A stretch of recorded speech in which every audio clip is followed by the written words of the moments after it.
Hi, I'm Chris Hester, and welcome to my wood shop. In the past you've seen me working on chainsaws, doing chainsaw repair and things like that, but I've always wanted to have a woodworking YouTube channel also. Rest assured I'll still do the chainsaw videos, but now I have the ability to do woodworking videos also, so you're going to start seeing a lot more of those.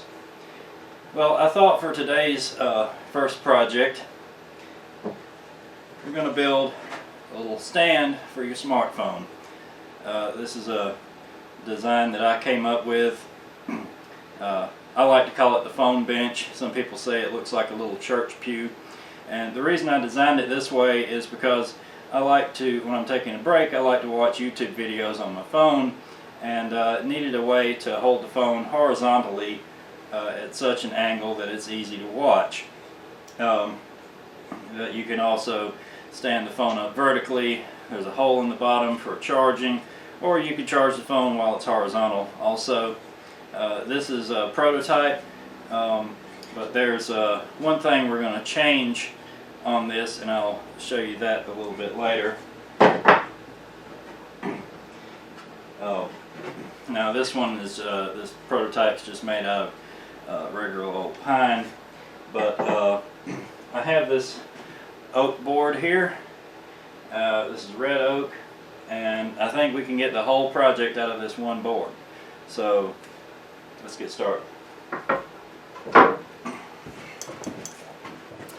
Now this board is already planed at 3/4 of an inch thick, but it's been in a garage for a while, and it's a little bit warped, a little bit cupped, and we need 1/2 inch thick material for this project.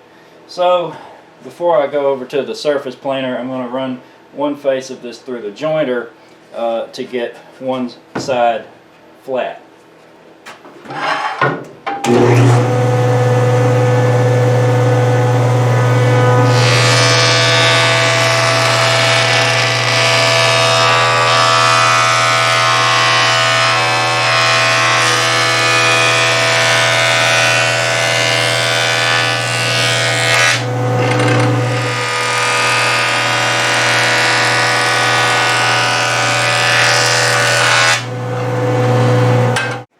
That should be flat enough. We'll finish it off at the surface planer. Now, unlike most other YouTube woodworkers, I don't have a very big shop. This is only a 12 by 28 building, and I don't have dust collection. The planer makes a lot of shavings and blows them out with great force, or at least this particular one does. So what I do is I keep the planer next to the door, and whenever I need to use it, I just drag it over, open the door, and let the chips blow outside. So now we're going to plane this board until it's 1/2 inch thick.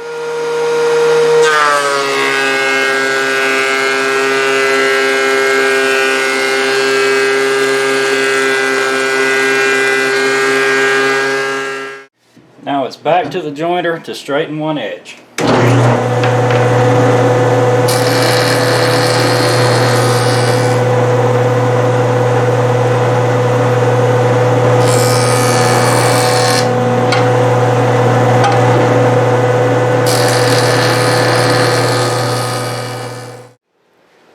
To the table saw, I'll place that jointed edge against the rip fence and rip a piece that's 4 inches wide.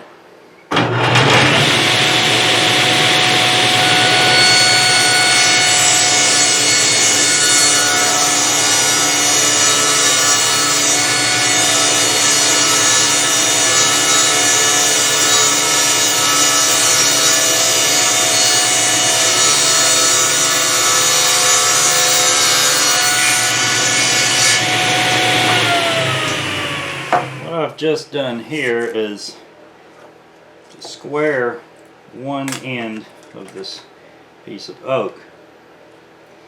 Now I'm making a mark at 5 inches.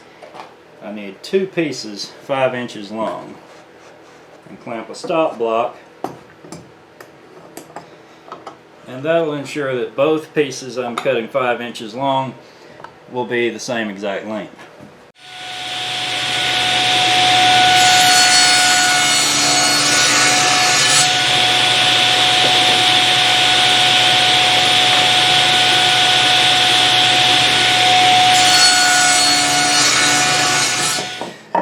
those two pieces that I just cut are going to become the side piece that forms the legs and basically ties the whole project together. Now I want you to notice the joinery here. This is a through tenon that connects the back and, I guess you could say, seat assembly of the phone stand to the sides. And I used a plunge router to make that mortise with a little jig that I made, and I'll show you about that in just a second. Okay, so before we cut our through mortises, I like to go ahead and draw my pattern on here, and I've already got a plywood cut out of the pattern here, and so all I do is trace around it.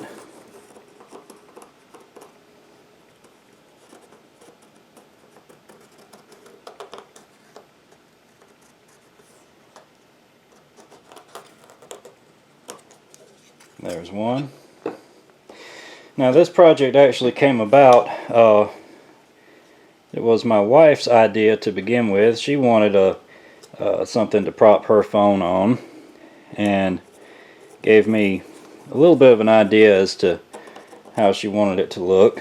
And so, based on the information that she gave me, I came up with this design purely out of my own head. I didn't use CAD or any other program like that. Okay, so here's my jig, and you may notice it's double-sided mirror images.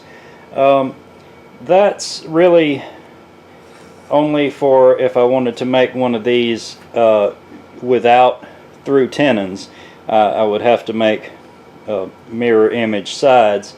But since we're going all the way through with these mortises, I can make the mortise in both pieces with just one side of this jig. Now this is just a piece of plywood with some 1/2 inch spacers and another piece of plywood with a slot cut in it that will accept a router guide bushing, and you simply slide the piece in, and then I have another little block here that I clamp on,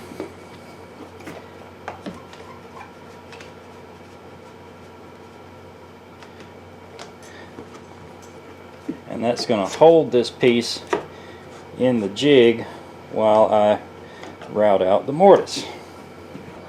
Okay, so now I've installed the guide bushing in my plunge router, and I'm using a 5/16 straight cutting bit, and I'm going to have to do this in a couple of passes. This is just a regular straight bit, not a spiral cutting bit, so I don't want to try to plunge all the way through the 1/2 inch material in one pass, so I'm going to do it in 2 passes.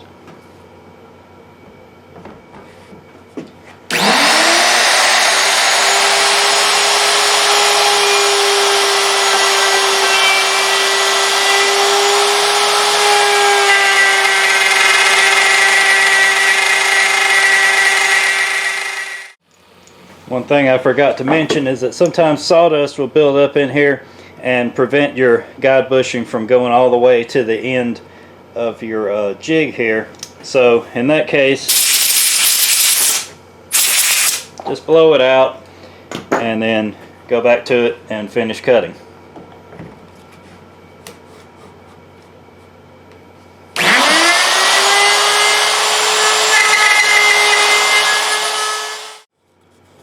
There's our mortise. Now we'll cut the other one.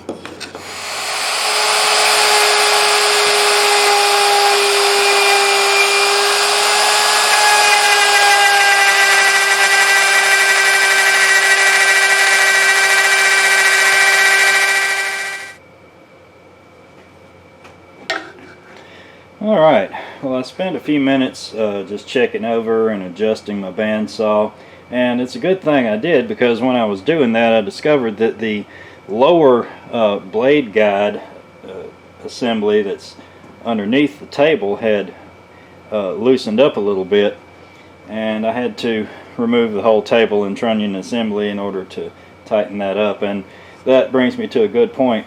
Check your tools, check your machines, make sure nothing's loose on them periodically.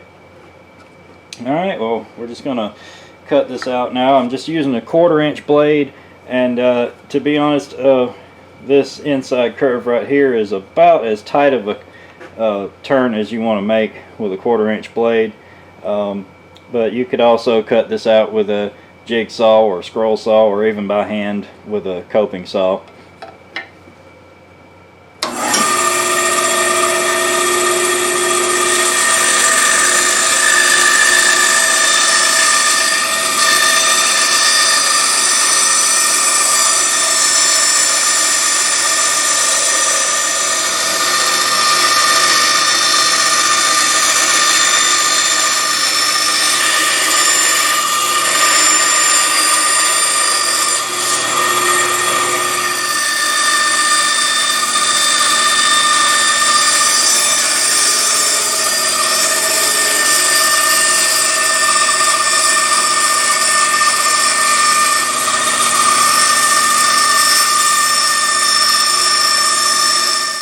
Alright, now I'll cut the other one out just like I did this one, and then we'll do some sanding on it.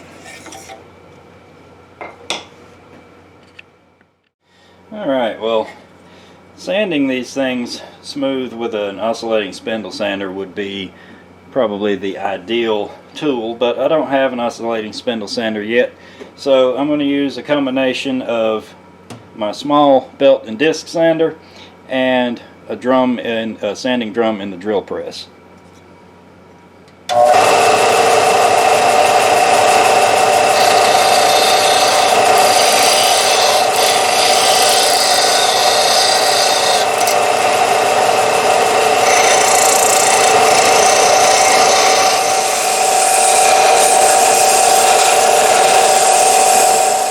Alright, well, here at the drill press I've set up a sacrificial board that's just clamped to my regular drill press table. It has a hole drilled in it so that a little bit of this sanding drum will be below the surface, and just so that I can sand this whole inside curve right here.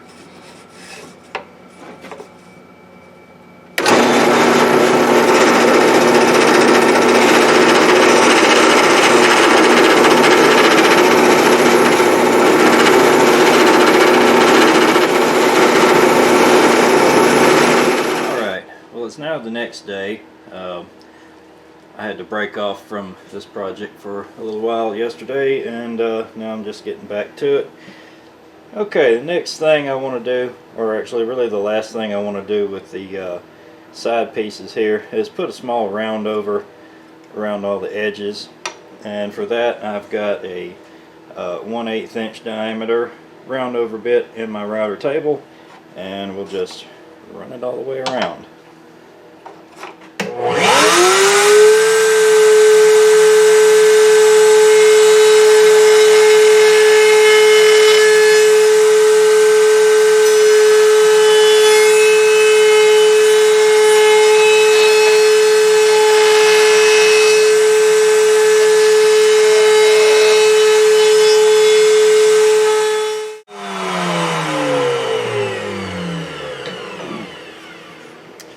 Alright, that did pretty good. We got a little bit of burning in some areas, but that'll sand right out. Just a little bit of final sanding, and then we'll be done with these pieces for now. Alright, now we can start working on everything that goes in between those side pieces that we just made. So I'm just going to take the board that we ripped down and cut a piece off 11 inches long.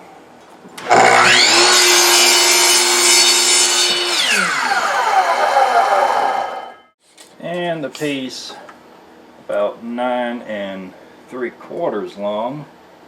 And this piece I'm deliberately cutting oversized because I'll have to go back and trim that down to fit later.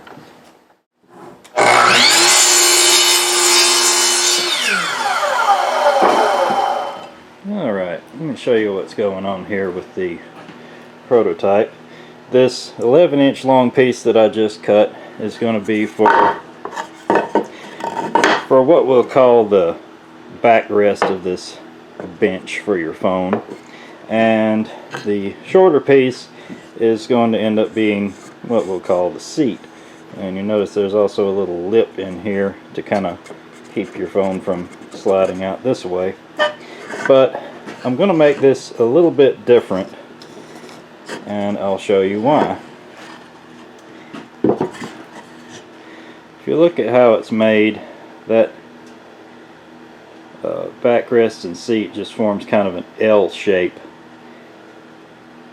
And what I have noticed with a couple of these that I've already made that were dropped onto the floor is that they'll break right along in here. This whole back leg will snap off because it doesn't really have any support back here. Now, when I made this one, this whole piece right here is the back, and then there's a rabbet, maybe you can see, and then the bottom piece fits into a rabbet that's cut into the backrest. I've got a little different idea with this. With the one we're making now, this bottom piece is going to be about 3/4 of an inch longer to add some bracing for the back foot, and so that's going to mean that the backrest needs to be a little shorter because it's going to have to fit into a groove that I cut into the seat piece rather than coming all the way down with a rabbet. So I'll show you how I'm going to do that. Alright, in the original design, the backrest piece is just a hair over 3 3/8 wide. But because this one's going to be sitting in a groove rather than have a rabbet that the seat fits into, I'm going to cut this one at about 3 1/8.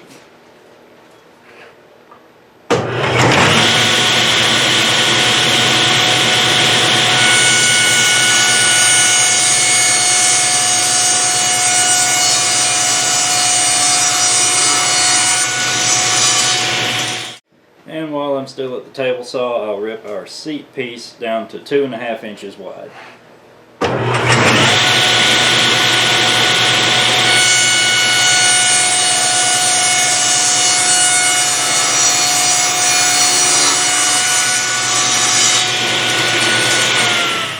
Okay, we're just about ready to start forming tenons on the end of our backrest piece. This is going to differ slightly from my original design here, because in this original design, I don't know if you can tell, but the tenon is centered on this backrest board.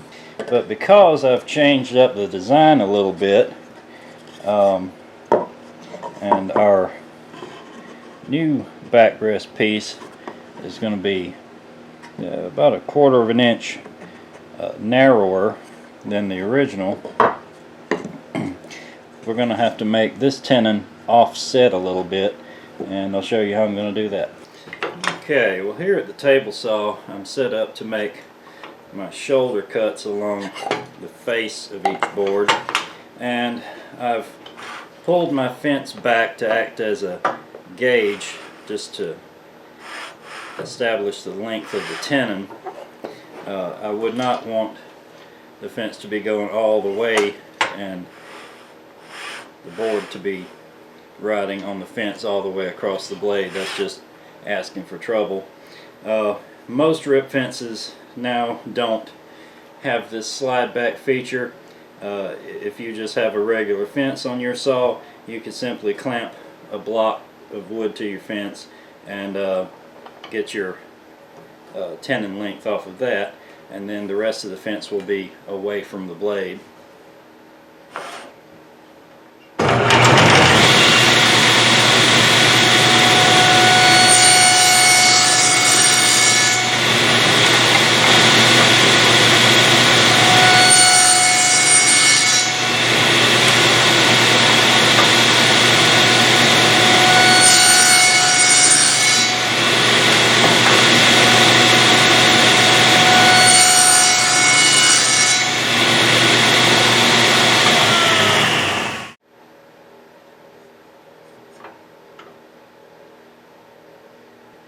Okay, now with the fence in the same position but the blade raised to just a little over 5/16 of an inch, I can make the cuts on this side and this side and just nibble away the material.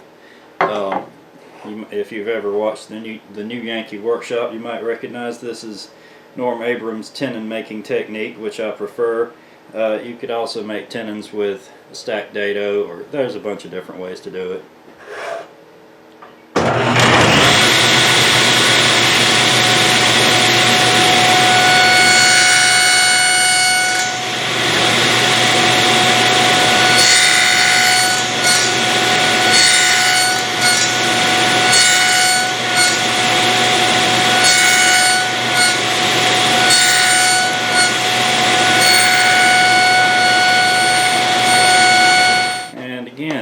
Is still in the same position, but now the blade has been raised to about 11/16.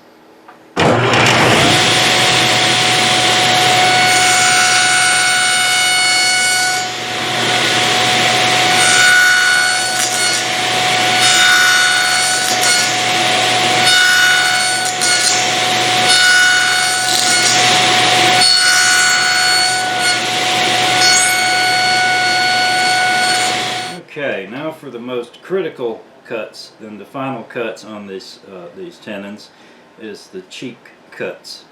We've got to remove a little bit of this material right here on each side of the tenon to narrow it down to fit in the mortise. This is my homemade, somewhat micro-adjustable tenoning jig, and what you simply do is put it up against the fence, and I like to put a clamp on it, hold it in place, and I'll just run it through the saw.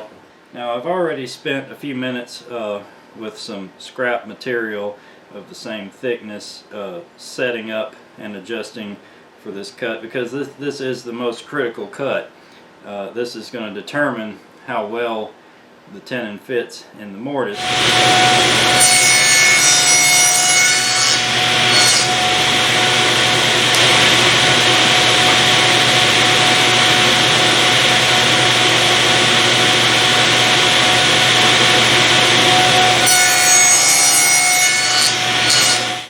Alright, well now for some handwork.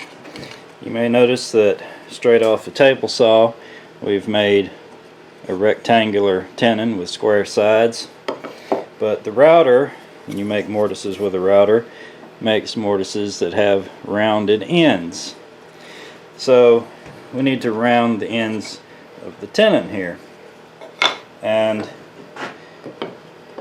normally, let's just say you're building some other project that does not have tenons that go all the way through, you can get away with not being as precise with rounding these corners as I'm going to have to be, since you will see this on the outsides of our piece. You don't want the tenon to look ugly. You want it to pretty much fit, you know, as close as you possibly can get to this profile, and you know, you don't want to see any gaps. That would be ugly. So the way I like to start is by taking a very fine tooth saw and going down to the base of the tenon. I'm just using a coping saw right here, and just cut into each corner a little bit.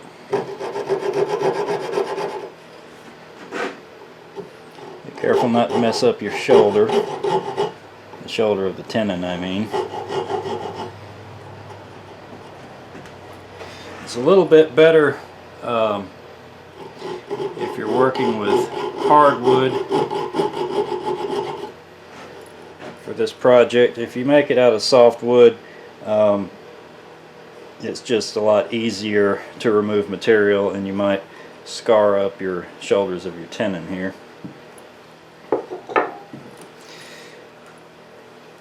So after I've made my little corner cuts all the way around, take a chisel and just kind of shave off some of the corners a little bit. I still have to do some rounding with a file.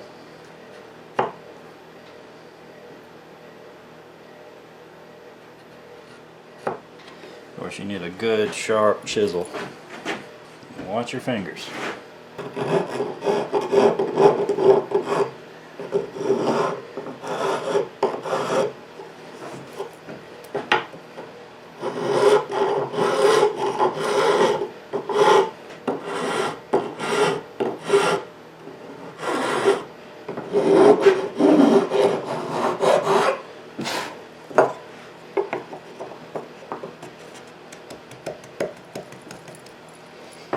There we go, that's a nice snug fit. And now, purely for aesthetic reasons, I like to just kind of round over the part of the tenon that's going to be sticking out. Just not much, just take the sharp corners off of it.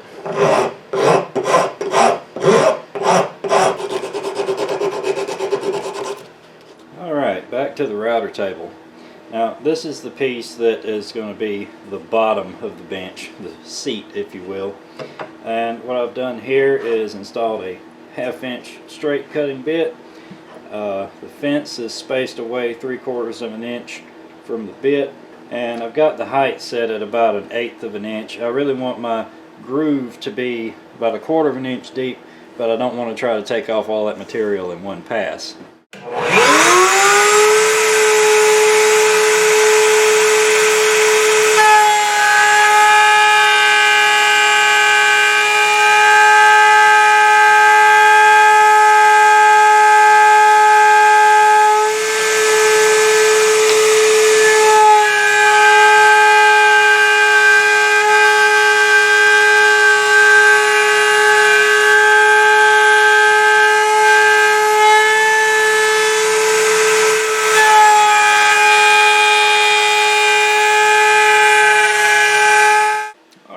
Same bit still in the router table. I've moved the fence, I've split the fence and moved the fence closer so that I get a rabbet along what will be the front edge of this piece, and that's going to accept the little lip that'll keep the phone from sliding out. And I've also lowered the bit back down to only about 1/8 of an inch above the table. I'll make this rabbet in 2 passes also.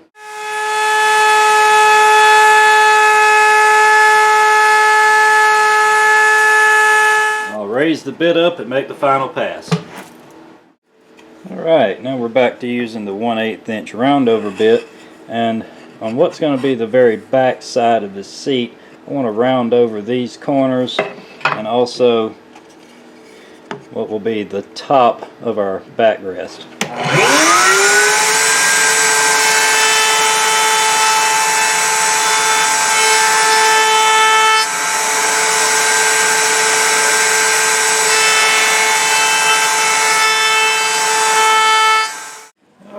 Time for the first glue up. Now I went ahead and ripped a little strip that will just glue into our little rabbet that we made earlier, and that's the first part of the glue up.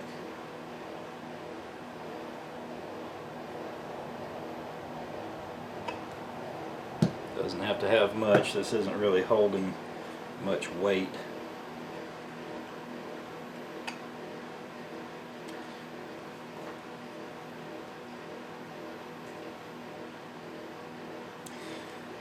Okay, I'm not worried about the glue squeeze out right there. That'll get sanded off. I deliberately made this lip just a little bit wider than the rabbet so that I would have some to sand or plane down and make it flush with the front here. Also, you may remember that when I cut this piece at the miter saw, I deliberately cut it a little bit oversized, and that's so that I can trim it down later to fit perfectly within the shoulders of our tenon here. Alright, well the glue has dried on our piece here, and now I'm just going to sand it flush on my benchtop belt sander.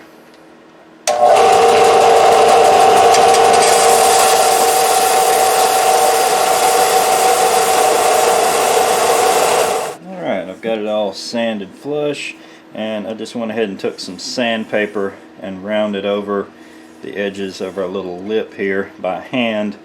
Now I want to round over the front bottom edge, and for that I'm just going to go back to the router table, which is still set up with the 1/8 roundover bit.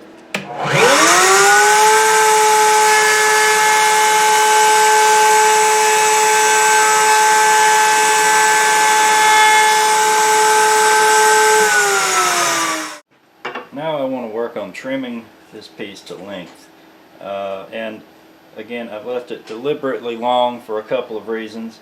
One is so that after this lip piece was glued onto here, I could trim both ends flush with it, and we would have no gaps there. And also so that I can sneak up on it and get it to fit just right with the backrest piece. So I'm going to start by just squaring off one side of it.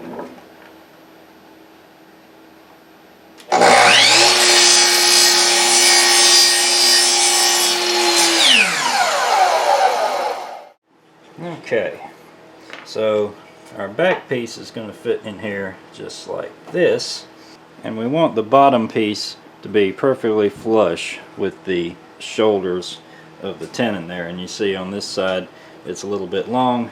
I've done that deliberately, and now I'll just line it up as flush as I can on one end, and then with a really sharp pencil make a mark. And I'm not going to try to cut this all in one pass because I don't want to make it too short. I'll just sneak up on it.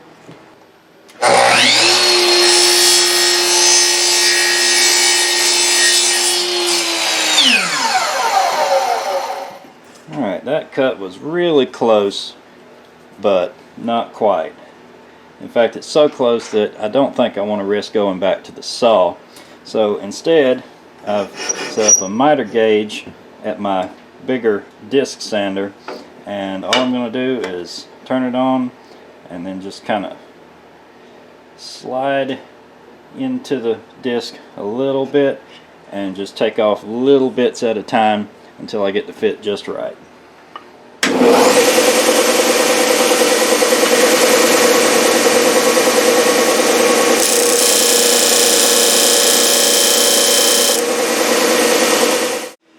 Okay, there's one more routing operation I want to do. On the bottom, or I guess you could call it the seat of our little bench that your phone sits on, I want to cut a little hole so that in the event that you ever wanted to have your phone sitting vertically while charging, you could do that. Just run your charging cord up through the hole there. This step is completely optional, but let me show you what I'm going to do here. I've installed a 3/8 inch straight cutting bit. It's only sitting about 1/8 of an inch above the table right now, and I have these two stop blocks set up. So what I'm going to do is turn the machine on, bring the piece in like this against my first stop block, lower it down, push it forward until I hit the other block, lift it off, turn the machine off, raise the bit, and just repeat that process until I'm all the way through.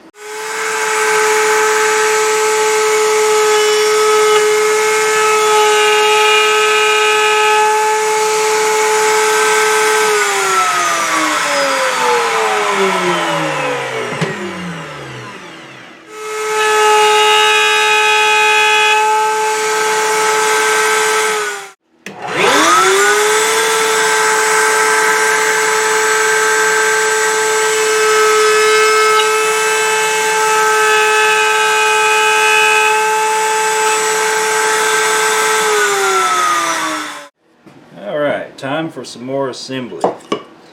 Now, if there's any more final sanding you need to do it before you glue these two pieces together. It'll just make your life a lot easier. Just going to put a little bit of glue in our groove here. And take our backrest piece, slide it in the groove, make sure we're flush on the end, and just put a couple clamps on it. apply your clamps lightly at first because they can make the piece slide out of place, and we'll set it aside to dry.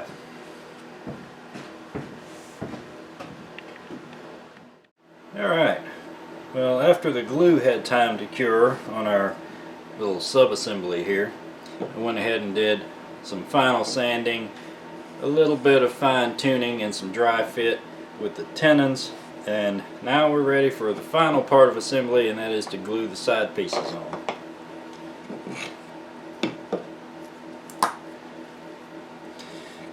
So I don't want to put glue all over this tenon because remember, about 1/4 of an inch of the end of the tenon is going to stick out from the side just for aesthetic purposes. You don't have to do it like that, but that's how I like to build these pieces. So really I just want glue right along the bottom of the tenon all the way around, and I'm going to put a line of glue all the way across the bottom here. Perfectly way too much. A little bit along there. That's way too much. Yep. It's not going to fall apart, I'll tell you that.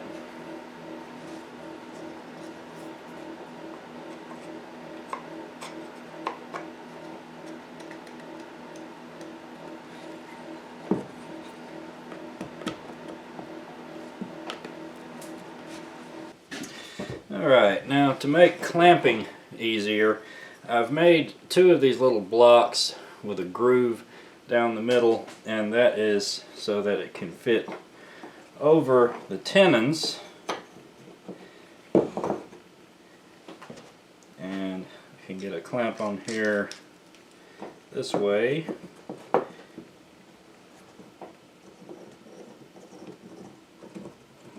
And then I also like to put a clamp right across the front here.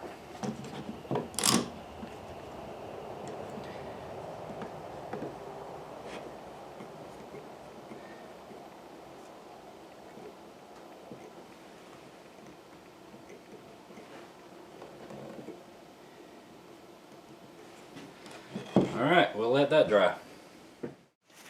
Well, it's time to start applying some finish. Can says using a well ventilated area.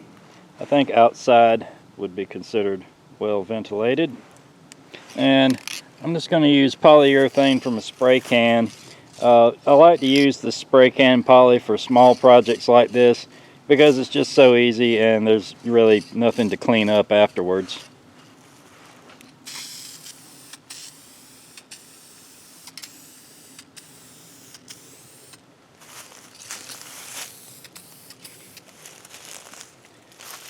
I'll apply a coat, let it dry, turn it over and get the bottom, sand in between coats, and repeat the process until I get the finish I want. Alright, here it is with 3 coats of semi-gloss polyurethane. Now all that's left to do is prop my phone in there, kick back, and watch some of my favorite YouTube woodworkers. Thanks for watching. See you next time.